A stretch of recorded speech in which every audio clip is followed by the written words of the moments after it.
इस हफ्ते भारतीय शेयर बाजार में क्या हो रहा है पता है? पैसों की बारिश होने वाली है। जी हां, हम बात कर रहे हैं डिविडेंड्स की, और इसका सीधा असर आपकी जेब पर पड़ सकता है। चलिए इस पूरे मौके को जरा गहराई से समझते हैं।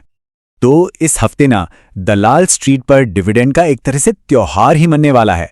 बहुत सारी कंपनियां अपने मुनाफे का हिस्सा अपने निवेशकों के साथ बांटने के लिए बिल्कुल तैयार हैं। हाँ, सही सुना, 40 से भी ज्यादा कंपनियां एक्स डिविडेंड ट्रेड करने वाली हैं। अब ये शेयर धारकों के लिए एक बहुत शानदार मौका है, लेकिन इसका पूरा फायदा उठाने के लिए ना एक्स डेट और रिकॉर्ड डेट जैसी जरूरी तारीखों को समझना पड़ेगा। अच्छा, इस पूरी प्रक्रिया को और भी आसान बनाने के लिए चलिए एक असली उदाहरण यानी एक केस स्टडी देखते हैं। तो हमारी केस स्टडी के लिए आज हम ले रहे हैं भारत डायनामिक्स लिमिटेड यानी बीडीएल को। ये इस डिविडेंड सीजन का एक बहुत बड़ा नाम है। और कमाल की बात यह है कि बीडीएल ने यह घोषणा तब की जब कंपनी ने तीसरी तिमाही में अपने मुनाफे में 22% की जबरदस्त बढ़त दिखाई। तो ये एक साफ साफ संकेत है कि कंपनी न सिर्फ अच्छा प्रदर्शन कर रही है, बल्कि अपनी सफलता अपने शेयरधारकों के साथ भी बांट रही है। तो कंपनी ने ऐलान किया है कि वो हर शेयर पर 4.5 रुपए का अंतरिम डिविडेंड देगी। लेकिन यहां सबसे बड़ा सवाल उठता है, ये पैसा आखिर मिलेगा किसको और कब? और बस यहीं पर आता है सबसे जरूरी हिस्सा, इन तारीखों का खेल समझना।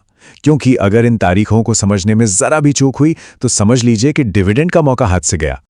तो देखिए, ये पूरा प्रोसेस ना 4 स्टेप्स में होता है। सबसे पहले कंपनी डिविडेंड की घोषणा करती है, जैसे बीटीएल ने 31 जनवरी को किया।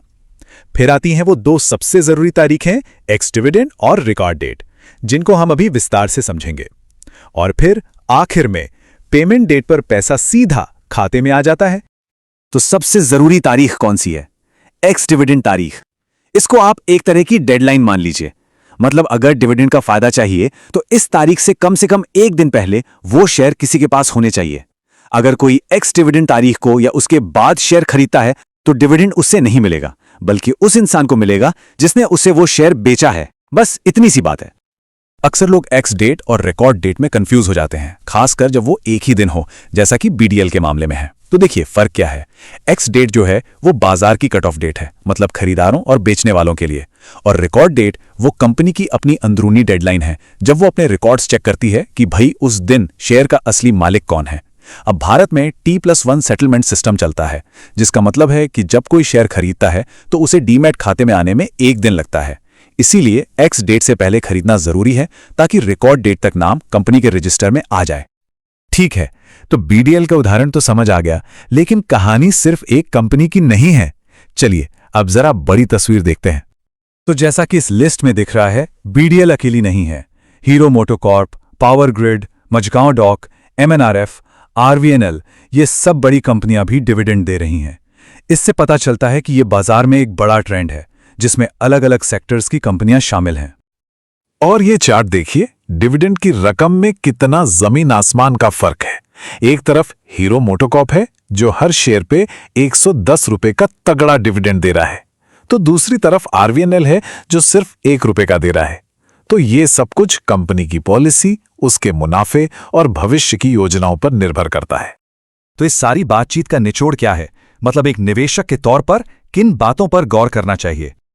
तो सबसे बड़ी सीख यह है कि डिविडेंड निवेशकों के लिए एक्स डिविडेंड डेट ही सब कुछ है। बस यही वो सुनहरा नियम है जिसे याद रखना है। और हां, यह भी ध्यान में रखना जरूरी है कि ऐसे ऐलान से अक्सर शेयरों की कीमतों में शॉर्ट टर्म में हलचल भी देखने को मिलती है। और आखिर में एक सवाल, एक निवेशक की निवेश रणनीति क्या होनी चाहिए? क्या डिविडेंड से एक रेगुलर इनकम चाहिए, या फिर स्टॉक की कीमत में बढ़ोतरी से लॉन्ग टर्म वेल्थ बनानी है? ये वो सवाल है जिसका जवाब हर निवेशक को अपने फाइनेंशियल गोल्स के हिसाब से खुद ही तय करना होता है।